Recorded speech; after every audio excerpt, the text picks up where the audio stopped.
आज तक रेडियो सुनता है सारा जहां।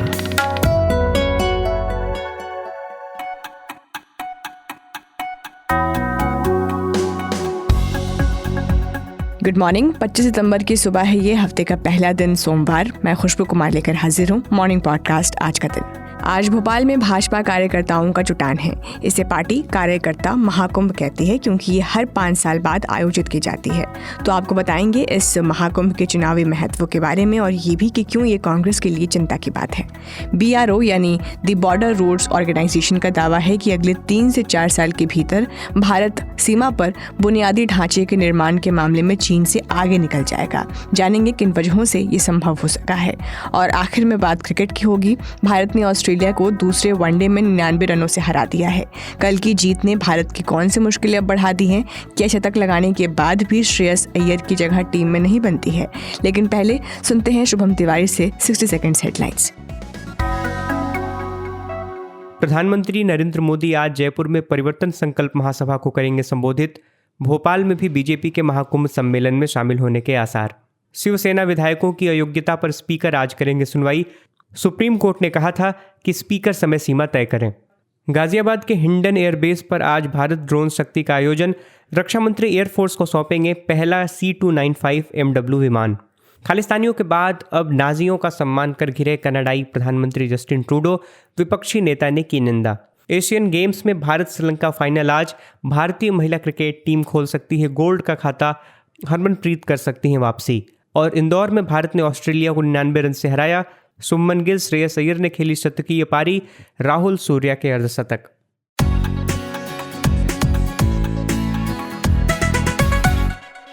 महाकुंभ सुनते ही आपके दिमाग में क्या आता है? प्रयागराज? अधिकतर लोगों के साथ ऐसा ही होता होगा। आज से मध्य प्रदेश के भोपाल में एक महाकुंभ शुरू हो रहा है, लेकिन ये जुटान धार्मिक नहीं, राजनीतिक है। दरअसल बीजेपी हर 5 साल पर अपने कार्यकर्ताओं के इस महाकुंभ का आयोजन करती है। बीजेपी के नेता इस आयोजन में 10 लाख लोगों के पहुंचने का अनुमान लगा रहे हैं।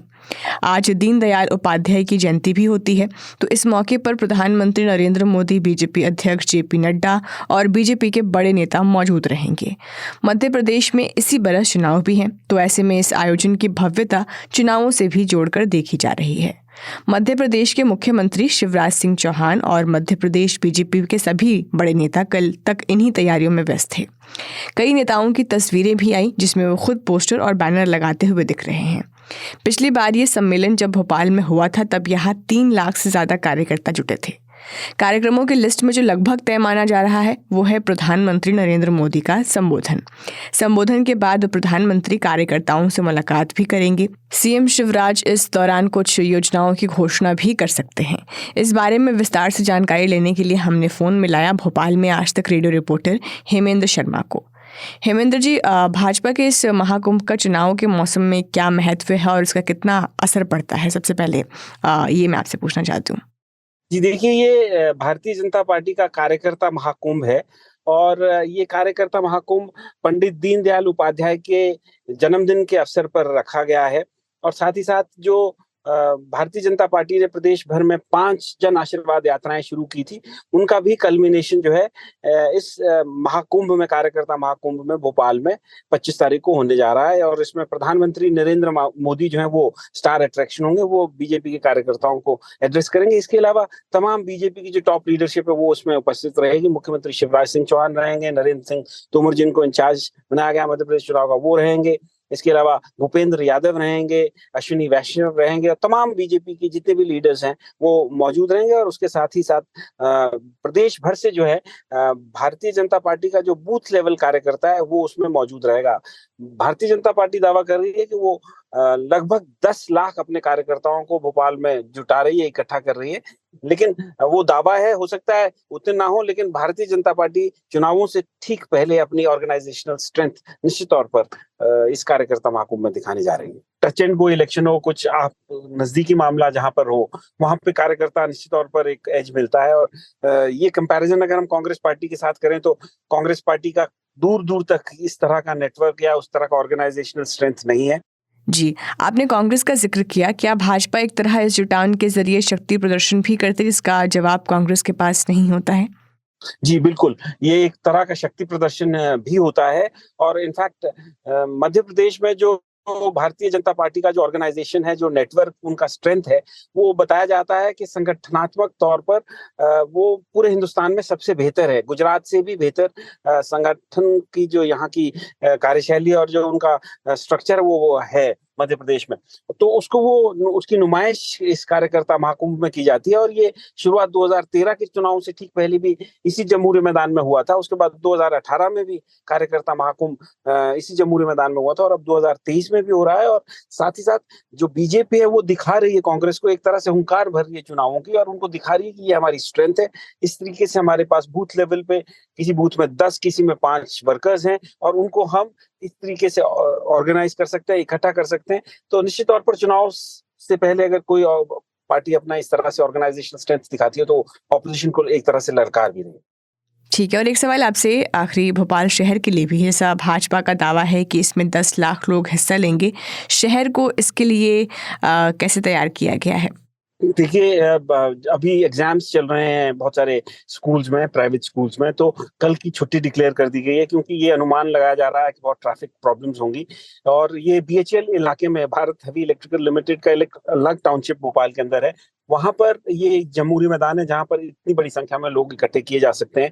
तो बीएचईएल से जो भोपाल शहर की तरफ आने वाली सड़कें उसमें निश्चित तौर पर जाम रहता है तो रहेगा भी, इसलिए वहां पे पुलिस ने जो है रूट डाइवर्जन का काम किया है और इन लोगों को खाने पीने की व्यवस्था जो लोग बाहर से आएंगे उनके लिए वहीं जमहूरी मैदान में भारतीय जनता पार्टी ने की है। और इसके अलावा सारी ट्रेन्स चौका ब्लॉक पूरी तरह से भरकर आ रही हैं। महाराष्ट्र से और बाकी जो सीमावर्ती राज्य हैं वहां से बसों को ऑर्गेनाइज किया है भारतीय जनता पार्टी ने और उनसे जो है ये वापस बीएचईएल में ला रहे हैं यहाँ पे जमहूरी मैदान पे। लेकिन एक इंटरेस्टिंग बात इस कार्यकर्ता महाकुंभ की ये होती है कि जिस जो ऑर्गेनाइजेशनल स्ट्रेंथ जो बीजेपी दिखाती है उसमें कोई ऐसा बड़ा रुकावट शहर में नहीं आती है। जिस डिसिप्लिन के साथ बीजेपी के कार्यकर्ता जाने जाते हैं उसी डिसिप्लिन के साथ वो यहाँ आते हैं और उसी डिसिप्लिन के साथ जो है डिस्पर्स भी कर जाते हैं। तो कोई बहुत बड़ा ट्रैफिक न्यूसेंस या इस तरह की कोई बात हो ऐसा नहीं होता है। बहुत बहुत शुक्रिया हेमेंद्र। प्रधानमंत्री नरेंद्र मोदी ने इस कार्यक्रम के लिए कल ट्वीट भी किया था जिसमें उन्होंने अपने कार्यकर्ताओं को पार्टी की सबसे बड़ी ताकत बताया था।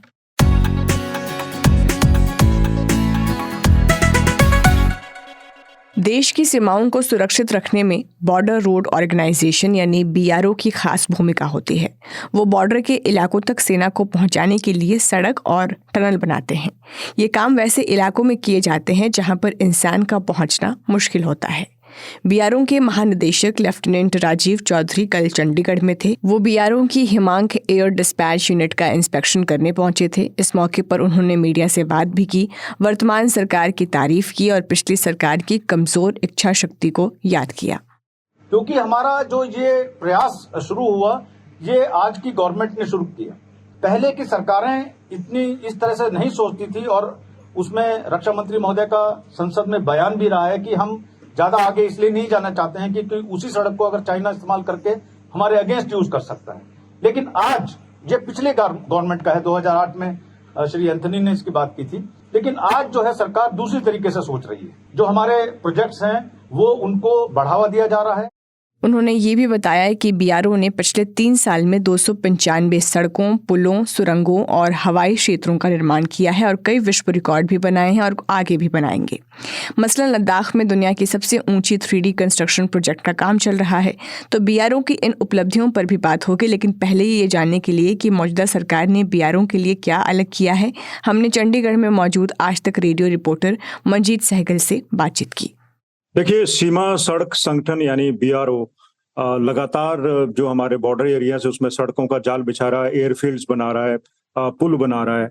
वो सभी कुछ इस लिहाज से किया जा रहा है क्योंकि हमारा पड़ोसी है, वो हमसे पहले ही वहां पर रेल नेटवर्क, सड़क नेटवर्क, जो एयरफील्ड्स हैं उसका निर्माण कर चुका। बेतहाशा जो निर्माण चीन की तरफ से किया गया है और वहीं भारत सरकार ने भी इसका संज्ञान लेते हुए पिछले 3 सालों में बीआरओ का बजट 3 गुना कर दिया है और बीआरओ पिछले 3 सालों के दौरान ही 8,000 करोड़ रुपए की परियोजनाओं पर काम शुरू कर चुका है। उनमें से 60 जो परियोजनाएं हैं वो नजदीक कंप्लीट होने के नजदीक हैं, बाकी पे काम चल रहा है। तो कुल मिलाकर भारत सरकार ने जो सीमा क्षेत्रों में जो निर्माण कार्य शुरू किए हैं, चाहे वो सड़कों का निर्माण हो, एयरफील्ड्स का निर्माण हो, पुलों का निर्माण हो, या दूसरे कह लीजिए स्ट्रैटेजिक एसेट्स बनाने का काम हो, वो इस लिहाज से किया जाए ताकि पड़ोसी का मुकाबला हो, उसे बिफिटिंग रिप्लाई मिले। और जो बीआरओ के जो लेफ्टिनेंट जनरल राजीव चौधरी हैं, बीआरओ के डीजीपी, उन्होंने आज ये कहा है कि अगले 3-4 सालों में जिस गति से भारत में काम चल रहा है वो वैसे ही चलता रहा तो भारत चीन को पीछे छोड़ देगा। मंजीत, बीआरओ के कई प्रोजेक्ट में लेटेस्ट तकनीक का इस्तेमाल हुआ है, इसके बारे में भी थोड़ा सा बताइए। आपने तकनीक की बात की तो बीआरओ ने ये भी जानकारी दी है कि बीआरओ काफी समय से जो बॉर्डर एरियाज थे वो यानी कि जहां बर्फबारी ज्यादा होती है वो साल के 6 महीने के लिए बंद हो जाते थे, लेकिन जीआईएस तकनीक का इस्तेमाल करते हुए अब सड़कों को रिकॉर्ड समय में खोला जा रहा है। 6 महीने की तुलना में अगर जोजिला पास को 68 दिनों में खोल दिया गया। इसके अलावा सड़कें चुस्त दुरुस्त रहे और इस पर भी तकनीक का इस्तेमाल किया जा रहा है। जियो सेल्स की मदद ली जा रही है ताकि पता लगाया जा सके कहाँ पे सड़क खिसकती है, ताकि उसको खिसकने से बचाया जा सके। और बीआरओ के डीजीपी ने यह भी कहा है कि बीआरओ किसी जगह पर सड़क बनाने से पहले पिछले 100 सालों के आंकड़े चेक करता है और उन जगहों पर जहां पे कोई वाटर बॉडीज हो, नदियां हो, नाले हो या फिर जहां पर लैंडस्लाइड्स गिरते हैं वहां पर सड़क बनाने की इजाजत नहीं देता। और बीआरओ की जो ज्यादातर सड़कें, यही कारण है कि अब की बार बरसात में जितना नुकसान हिमाचल प्रदेश में हुआ है, बीआरओ की सड़कों को न के बराबर हुआ, क्योंकि उनको दूसरे तरीके से बनाया गया था। वहां की भौगोलिक दशा और दिशा को समझकर बनाया गया था, इसलिए नुकसान कम हुआ। बीआरओ इन तकनीकों का इस्तेमाल करते हुए एक तरफ जहां ऐसी सड़कें तैयार कर रहा है जहां पर आप कम समय में पहुंच सकते हैं, वहीं तकनीक का इस्तेमाल भी कर रहा है। और जानकारी दी गई है कि अगर एयरलिफ्ट करके हम लोग कोई भी सामान लद्दाख जैसी जगहों पर पहुंचाते हैं तो वहां पर 10 रुपए की एक चीज की कीमत 110 रुपए हो जाती है, यानी कि 100 गुना से ज्यादा कीमत बढ़ जाती है।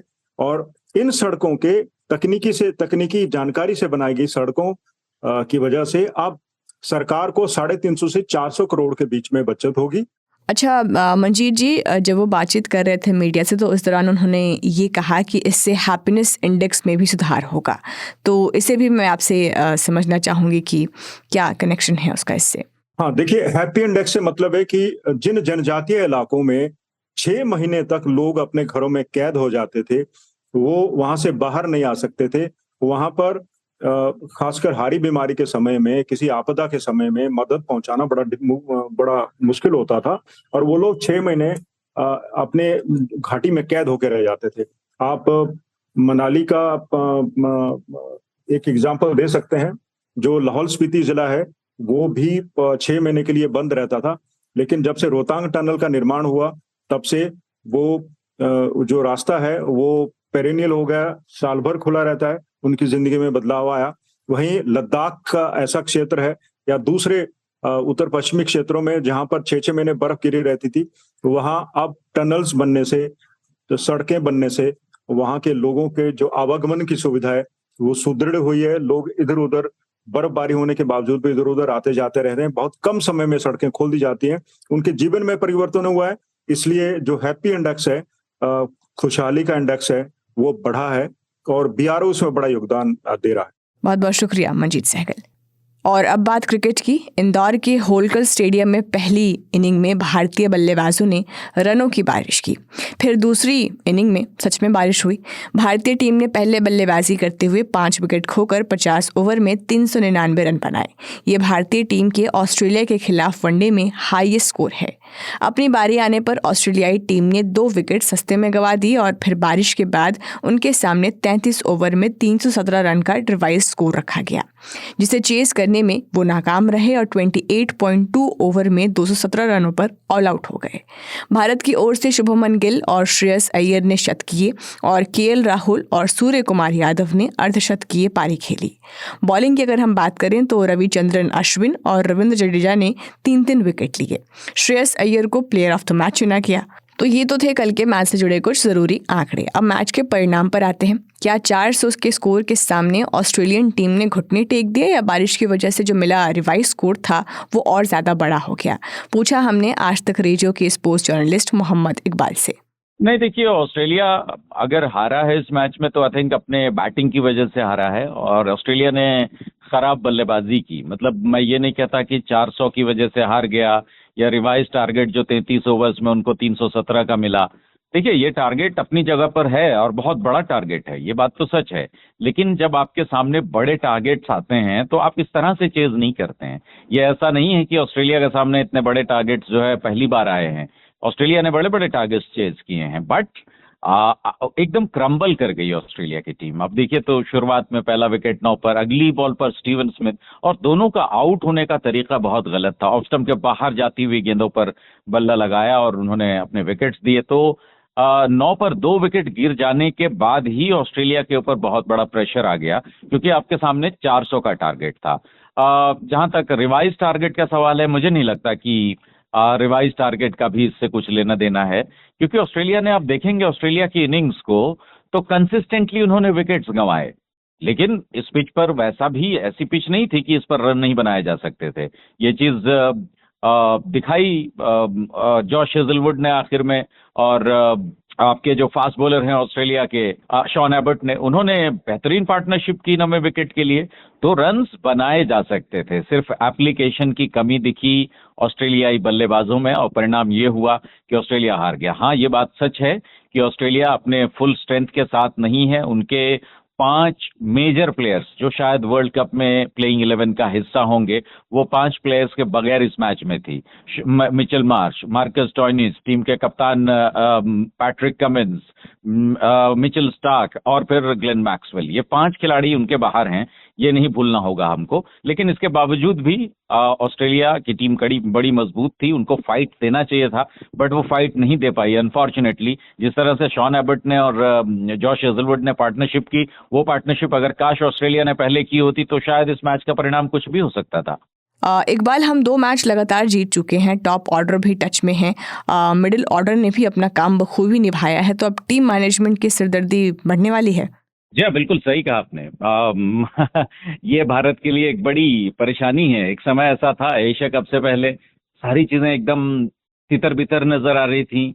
ओपनर्स बढ़िया फॉर्म में नहीं थे, मिडिल ऑर्डर में बल्लेबाज इंजरी के बाद वापस आ रहे थे। लेकिन देखिए, जैसे जैसे वर्ल्ड कप करीब आ रहा है, सारी जो गोटियां हैं अपनी जगह जगह पर बिल्कुल फिट होती चली जा रही हैं। और ये आपने बिल्कुल सही कहा कि मिडिल ऑर्डर का बल्लेबाज, खासतौर पर मिडिल ऑर्डर जो है, वो सारे के सारे फॉर्म में आ गए हैं। चाहे आप श्रेयस की बात करिए, केएल तो खैर अपने फॉर्म में उन्होंने एशिया कप में ही दिखा दिया। श्रेयस अय्यर ने सेंचुरी बना दी। सूर्य कुमार यादव ने back to back 2 half centuries बनाई, और जिस तरीके से उन्होंने फिनिश किया इंडिया की इनिंग्स को, जिस तरीके से उन्होंने आखिर में आकर के बैटिंग की, एकदम से तूफानी बैटिंग की, 200 के करीब उनकी स्ट्राइक रेट रही। ईशान किशन बढ़िया टच में है, उन्होंने भी बहुत अच्छा एक्सेलरेशन दिखाया इस मुकाबले में। तो डेफिनेटली भारतीय मैनेजमेंट के लिए एक सरदर्द होगा कि कौन खिलाड़ी जो है वो 11 में होंगे और कौन किनको बाहर रखा जाए। तो ये सरदर्द है, लेकिन ठीक है, ये सरदर्द अच्छा है, क्योंकि ज्यादातर प्लेयर्स फॉर्म में हैं। यही सरदर्द ज्यादा खतरनाक हो जाता कि आउट ऑफ फॉर्म खिलाड़ी होते और उनमें से आपको चुनना पड़ता। तो it's a good headache for team India. ठीक है, इसको थोड़ा मैं और स्पेसिफिक करती हूँ। Shreyas Iyer player of the match, और उधर ईशान किशन भी ठीक ठाक टच में दिखे, तो किसकी जगह बनती दिख रही है टीम में? ये बहुत मुश्किल चॉइस होगा, क्योंकि ये खैर हमें पता चल जाएगा अगले ही मैच में, क्योंकि अगले मैच में आ रहे हैं सारे प्लेयर्स, चाहे वो विराट कोहली हैं, चाहे वो रोहित शर्मा हैं, हार्दिक पांड्या हैं, कुलदीप यादव हैं, तमाम जिनको रेस्ट दिया गया था वो वापस आ रहे हैं। तो ऐसे में अब अगला जो मैच होगा वो लगभग इस बात को इंगित कर देगा, इस बात को दर्शा देगा कि भारत का जो फर्स्ट चॉइस 11 वर्ल्ड कप में क्या होगा। क्योंकि डेफिनेटली 2 बल्लेबाज आएंगे, ऊपर रोहित और विराट, इसके बाद नीचे आपके हार्दिक पांड्या आ जाएंगे। तो यहाँ पर इंटरेस्टिंग होगा चॉइस कि कौन प्लेइंग 11 के अंदर होगा, क्योंकि ईशान भी फॉर्म में है, सूर्या भी फॉर्म में है और श्रेयस भी फॉर्म में है। बट अगर आप चुनने को मुझे बोलें स्पेसिफिकली कि अगर इन दोनों में से कौन 11 के अंदर होगा, तो मुझे लगता है कि ईशान किशन को थोड़ा सा वेटेज इसलिए है कि वो लेफ्ट हैंडर है, लेकिन जो फ्लेयर है श्रेयस अय्यर के पास, उसको भी नजरअंदाज नहीं किया जा सकता। तो हो सकता है कि टीम मैनेजमेंट जो है श्रेयस अय्यर के साथ जाना चाहे प्लेइंग 11 में, फर्स्ट चॉइस 11 में तरजीह मिले श्रेयस अय्यर को ईशान किशन के ऊपर। बहुत बहुत शुक्रिया मोहम्मद इकबाल।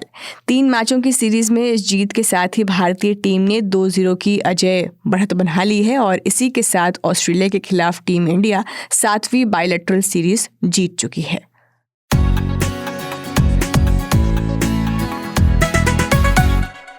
और अब वक्त हो गया है हमारे आज के अखबार सेगमेंट का। मेरे साथ शुभम तिवारी जुड़ गए हैं। Good morning Shubham. Good morning. Hindi अखबारों में निज्जर हत्याकांड में दावा है और ये दावा न्यूयॉर्क टाइम्स की जो खबर आई पहले और वो कई जगहों पर छपी, उस हवाले से कि अमेरिका ने कनाडा को ये इनपुट दिया था कि निज्जर की हत्या से जुड़े मामले में किस तरह की आशंकाएं हैं, लेकिन ओटावा ने जो जानकारी जुटाई थी वह अधिक ठोस थी और उसके आधार पर ही उसने भारत पर आरोप लगाए। ये खबर मैं जनसत्ता पर देख रहा हूँ, इसके ठीक बगल में विदेश मंत्री जयशंकर का बयान है और उन्होंने ये कहा है कि दुनिया अभी दोहरे मानकों वाली है और जो देश प्रभावशाली स्थिति में हैं वे बदलाव के खिलाफ हैं। राहुल गांधी का दावा है, कई अखबारों में है, दैनिक जागरण अखबार पर है, कि मध्य प्रदेश और छत्तीसगढ़ में कांग्रेस जीत रही है और विपक्ष की एकजुटता से 2024 के आम चुनाव में राहुल का ऐसा कहना है कि चौंकाने वाले परिणाम आएंगे और कांग्रेस तेलंगाना में भी जीत दर्ज करेगी। जहां तक मुख्य मुद्दों की बात है तो बेरोजगारी, अमीरी गरीबी के बीच असमानता और समुदायों के प्रति पक्षपात राहुल के मुताबिक ये मुख्य मुद्दे रहेंगे। एक और खबर इंडियन एक्सप्रेस अखबार के हवाले से कि मणिपुर में उग्रवादी जो हैं वो नई चुनौती खड़ी कर रहे हैं।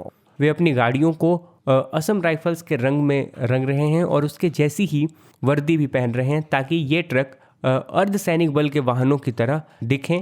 और असम राइफल्स को ये आशंका है कि इन गाड़ियों का इस्तेमाल जो देश विरोधी गतिविधियां हैं उसके लिए किया जा सकता है।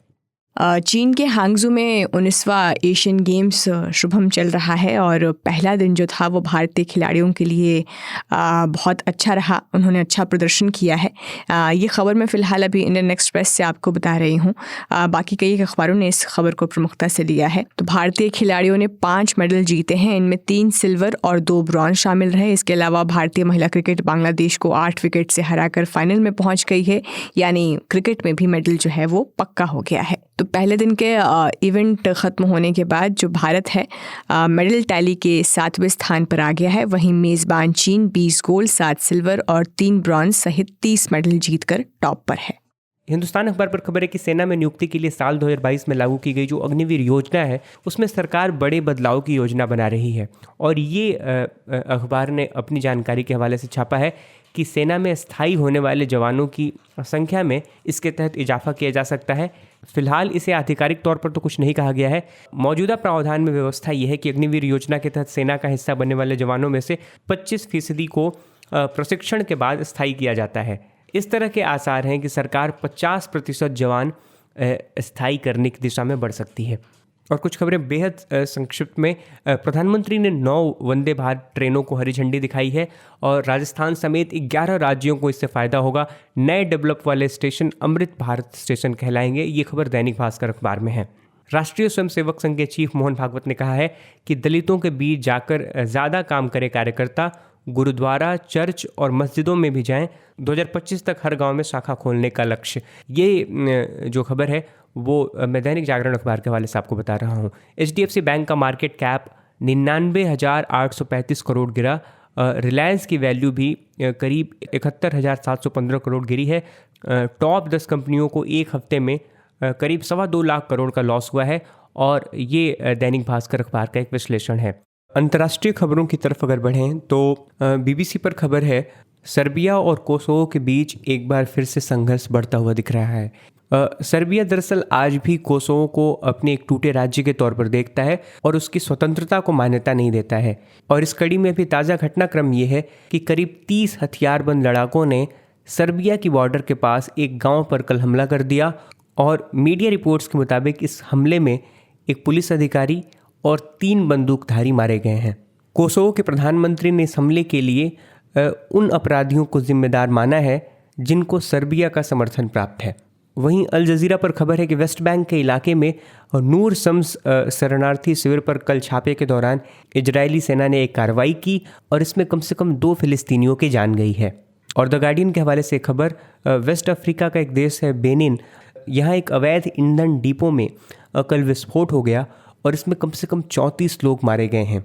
ये जो विस्फोट हुआ ये नाइजीरिया की बॉर्डर के पास एक स्टोरेज फैसिलिटी के करीब हुआ और कई अखबारों में ये खबर है कि नागोर्नो काराबाख में ह्यूमैनिटेरियन एड के जो ट्रक हैं वो पहुंचने लगे हैं। यहाँ पिछले हफ्ते अर्मेनियाई लड़ाकों और अजरबैजान के बीच हिंसक झड़पें हुई थीं और अब नागोर्नो काराबाख में रहने वाले लोगों की शिकायत है कि उनके पास भोजन, ईंधन और बिजली बहुत कम है, इसलिए अंतर्राष्ट्रीय मदद की जाए और इस दिशा में ये मदद आगे बढ़ रहा है। तो ये कुल मिलाकर अंतर्राष्ट्रीय खबरें हैं। Thank you Shubham. और चलते चलते आपको बता देते हैं 25 सितंबर का इतिहास।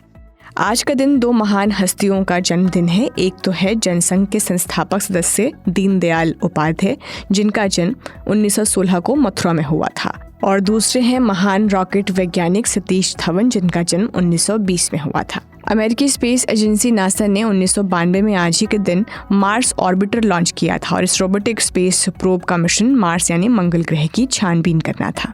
1897 में ब्रिटेन में पहली बस सेवा की शुरुआत हुई थी। तो इसी जानकारी के साथ पॉडकास्ट आज का दिन में फिलहाल इतना ही। इस पॉडकास्ट को प्रोड्यूस किया है कुंदन कुमार ने, साउंड मिक्सिंग कर रहे थे नितिन रावत, खुशबू कुमार के साथ थे आप। नमस्कार।